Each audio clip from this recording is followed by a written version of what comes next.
Ross. Hey, how's it going, man? Very good, Ross. How are you today? I'm very well, thanks. How are you? I'm doing well, thank you. So, Ross, Chapter 2 EP is to be out on November 4th. So, would you like to tell me a bit about the making of this EP and the production behind this? Yeah, absolutely, man. First of all, thanks so much for having me on your show. I really do appreciate it. I, I went into this process with a very clear direction. I had a very particular kind of sound that I wanted to capture. I love old school rock and roll and metal bands, and a lot of the heavier bands that I've been into, like Black Sabbath, those kind of bands at their heart, I think, are based on the blues, and that's kind of the approach that I took. So it had a very clear direction into the recording process. A lot of the songs, a lot of lyrical content and kind of song meanings take shape while I'm writing. I wouldn't go as far as to say that I had an idea of where that story would be leading. Often the music will kind of tell me where to go with lyrics, but definitely in terms of the sound and the vibe of the EP, I knew what I wanted to do, and it was a matter of getting into the studio and really just and really just making that magic happen. Oh, amazing. And was there any particular concept or a theme that was focused on this album? Yeah, so like I was saying now, I think in retrospect, there is a certain theme that runs through the EP, but it definitely is reflective. So to elaborate on that a little bit more, what I mean by that is there's a lot of my music often has to do with tension and the sort of balance between order and chaos. And even when we perform live, there's that's a lot of times our live performances as a band will be sort of half rehearsed and half impromptu, because I do like to walk on that tightrope, and I think that's where you get the best kind of performance out of your music and out of whatever you're doing. So a lot of themes, like I said, the order and chaos kind of themes, a lot of cathartic, music that feels emotional, music that feels, that I hope at least people will be able to feel inspired by in some way, something that moves a person, and that's kind of what I do when writing in general, is try to get that across, and it really, I hope that it resonates with people. Wonderful, wonderful. And talking about Mhm. the five mind-blowing musical awesomeness that is put into this EP, great work from you. The blues and Thank the you. touch of hard rock and metal, everything blends together, and it was so electrifying, and it's so amazing and awesome to listen to each and every song from the EP. So thank Thank you you. Thank so you. much for that amazing No, work. of course. And as a Thank creator, you so much. my pleasure. As a creator, how do you feel about the work and the outcome of this one? Yeah, so I am very proud of the work that I released, and as a creative, as a musician, as an artist or a creative person, I think one is always striving to push the boundaries, and one is always striving to do it to the best of one's ability. Um, with that being said, I don't think a work is ever perfect or ever complete. It gets close, what you can get close. But I think as you evolve as an artist as well, you'll always be striving to do better and to make better music and to write better songs. Um, so it's a continuous journey that I find myself on. But I am feeling pretty content with the EP, and I'm glad that it's been received so well. You know, the feedback has been overwhelmingly positive, and I think that's important as well, because as much as we make music for ourselves as artists, we are making music to be enjoyed by people. You know, otherwise, there's no real point in releasing that music. So I think the more people it can resonate with, the better. You know, the better for everybody. In the sense that it adds value, you know, to the world. You know, whether it's art in the form of music or film, or you know, it's your responsibility as an artist to make the best music that you can, and also just remember that it is to be shared. And you know, so with that responsibility, you know, comes it challenges, but I think that's kind of the journey, and I just love doing it. Awesome, awesome. And you have a video for Black Sun Blues, a great song, Mm. great video. And would you like to tell me a bit about this song and the making of this video? Yeah, so the Black Sun Blues was the sort of central idea of the EP, if I could put it like that. And so when assessing budgets for music videos and for content, you know, how do we, you know, what do I do to engage an audience as much as possible? And I think I've always found that personally I respond to a kind of behind the scenes look and feel, with you know, within a band's world, within an artist's world. There is something quite personal about that, and something that just gives you insight into the artist's creative process, the recording studio. You know, so that's why we put together the video in the way that it's been seen. Is because definitely the Black Sun Blues itself as a song, I think was, like I mentioned, is kind of like the central idea of the EP, being kind of in the blues, but also in the kind of rock and roll world. It also is kind of grungy, you know, so it feels right down the middle for me, at least my musical taste right now, or kind of how I see myself as an artist.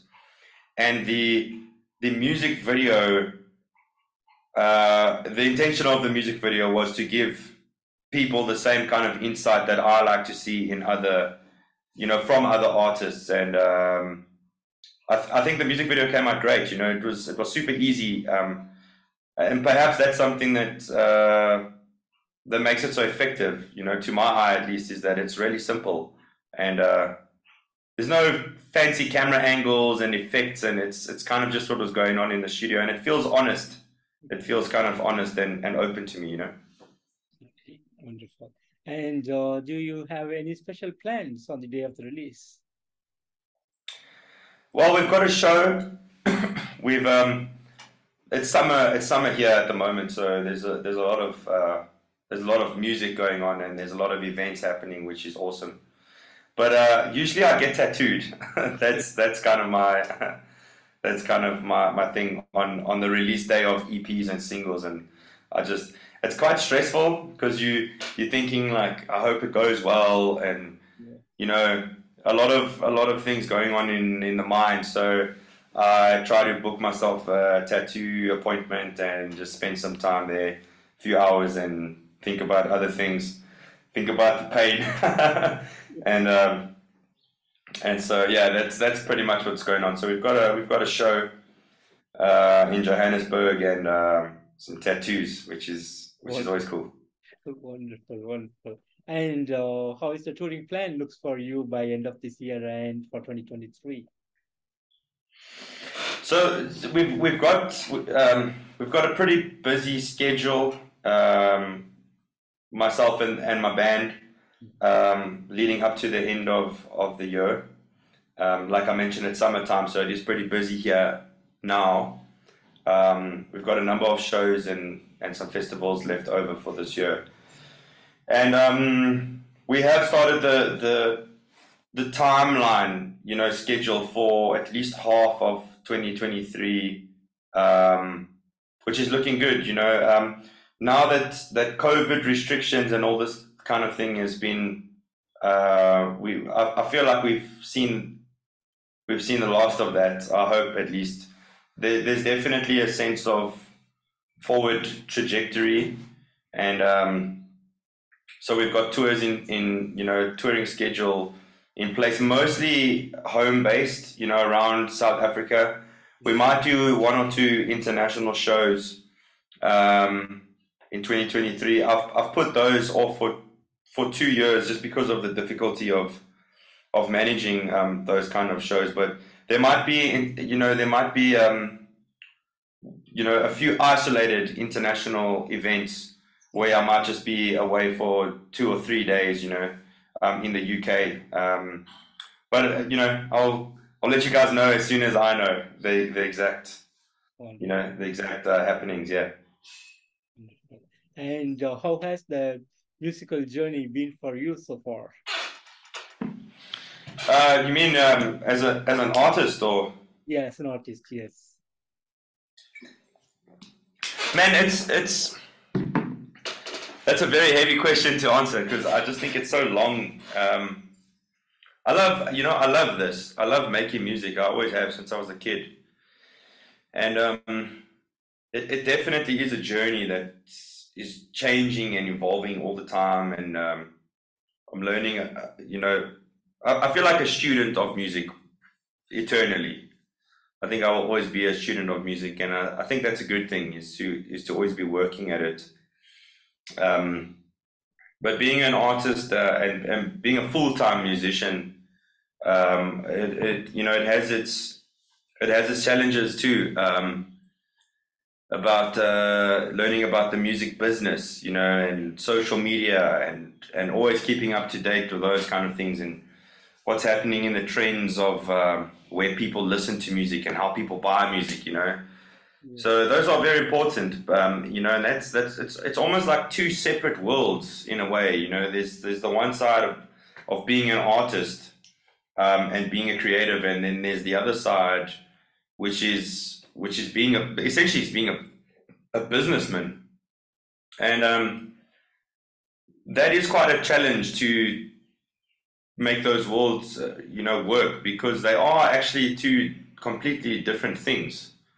And so I find that interesting, and it keeps me on my toes as far as being a working musician goes. I think that it's definitely something that you're putting effort into all the time and learning about. It's probably as important, if not more important, than even writing good music. It just really depends on how you see it. Absolutely.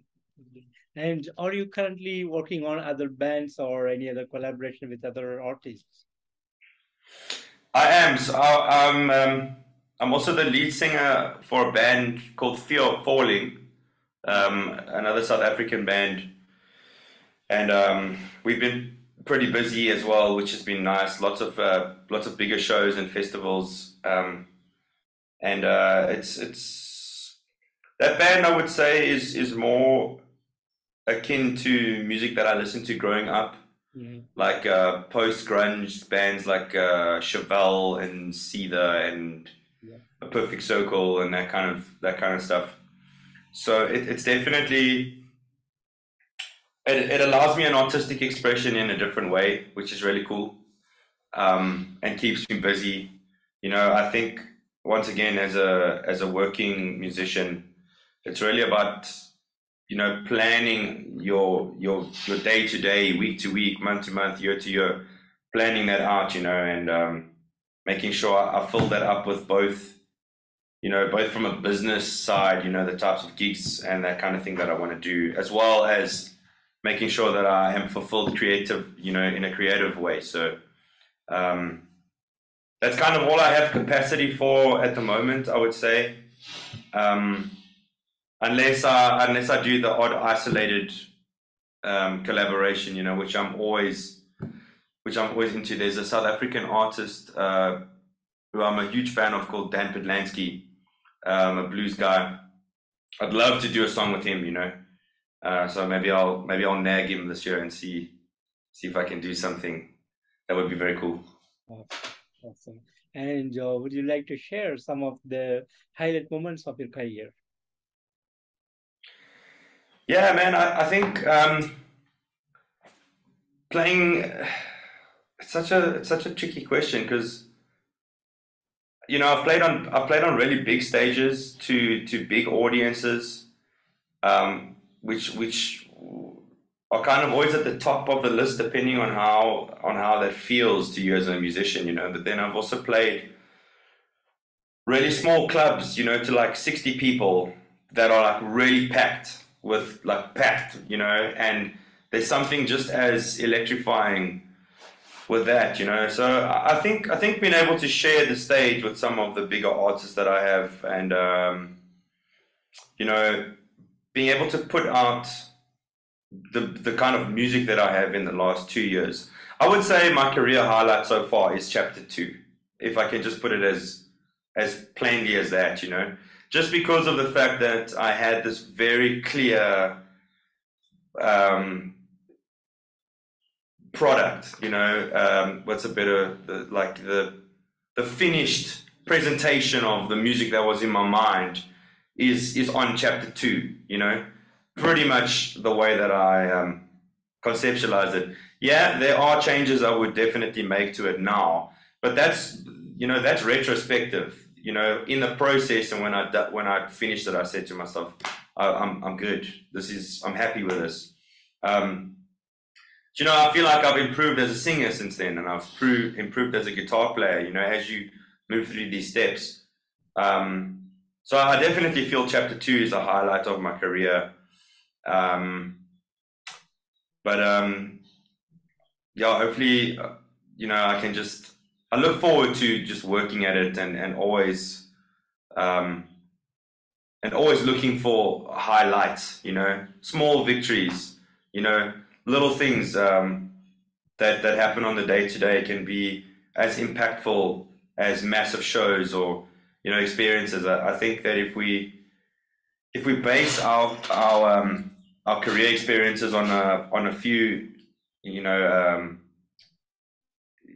a few events, we might miss out on other things happening that are equally as important, but may appear to be smaller. It's just about a consciousness and the way that you kind of think about things.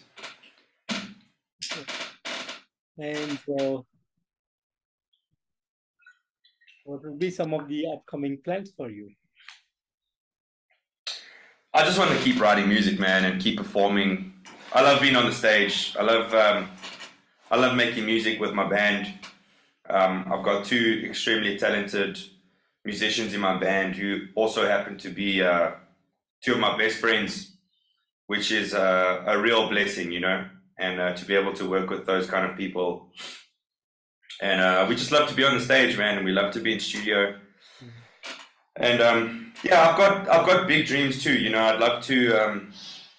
I'd love to break into the US market. So that's kind of a constant. That's like an everyday thing that I'm just working on promoting abroad, and particularly in the US.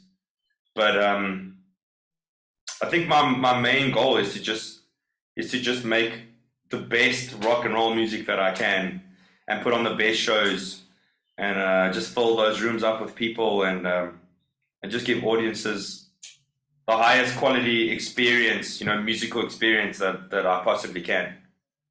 Wonderful, wonderful. And I know you are one of the most successful artists in South Africa, but what are the steps that you have taken to take your music away from South Africa to the other parts of the world? I think it's got a lot to do with how you network. Maybe you got to speak to people in PR. I don't know that there's any one way to do it, but I think that the internet is there, and utilize it. Utilize the internet as much as you can. Reach out.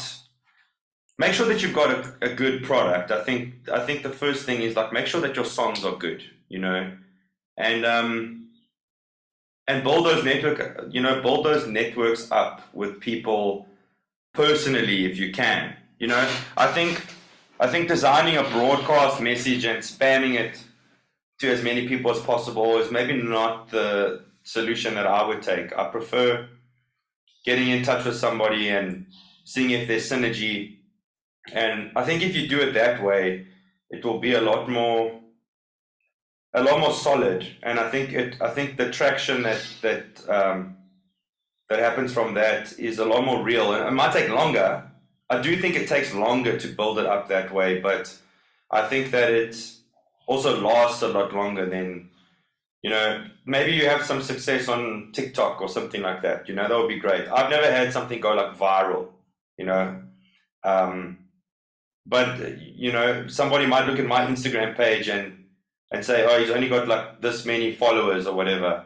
But the difference is that, there's ways to build it up so that like you create something solid for yourself, that's not just defined by how many listeners you've got on Spotify or whatever. There's another way underneath that, which is about human beings and about, having somebody want to be at that show because they love the performance, they love the music, Those people will be fans forever, as opposed to somebody who's just there like because of a trend or something that might have just happened by accident. That's pretty much the only advice that I can give. It's just to try to build real connections with people. Wonderful, wonderful. And being a musician, do you also give lessons on vocals or guitar? Lessons? Yeah. So do you take? Yeah, man. I teach a lot. More guitar than vocals, but I do have some people that I teach vocals to. Teaching for me is super important for my, not only as a a source of income, but there's something in giving back in that way to people that I find really, it's a way to kind of inspire people on a much more personal level and to see their sort of journey through music, and yeah, man, I've got clients from the US and I've got clients from the UK and obviously South Africans as well, all that I teach online, and there's a lot of reward in it, man. There really is, Yeah, amazing. And any plans to come up with another music video from this EP? I don't think for this EP. We might do one for one extra song. That's a live, in a live environment. But we do have another. Should I call it a music video? Yeah, it's like a live performance. Of a song. So I wouldn't really call it a music video as opposed to just a cool piece of live content that we're going to release in the new year. So looking forward to that.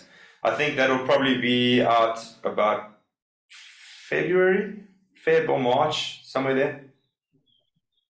Wonderful, wonderful. And Ross, finally, what would be the message that you want to give to the fans around the world? Mom, it's always the same. It's just that I'm so grateful to be able to share this music with everybody, and I'm just really thankful to the fans for for sticking it out with me, and give me a shout out at any time. Send me a message on Instagram or Facebook or whatever, and I'd love to hear back from you, and just really grateful to be able to share this music, man. Awesome, awesome, Ross. And Ross, I want to thank you so much for giving me today this wonderful opportunity to have you. Of course.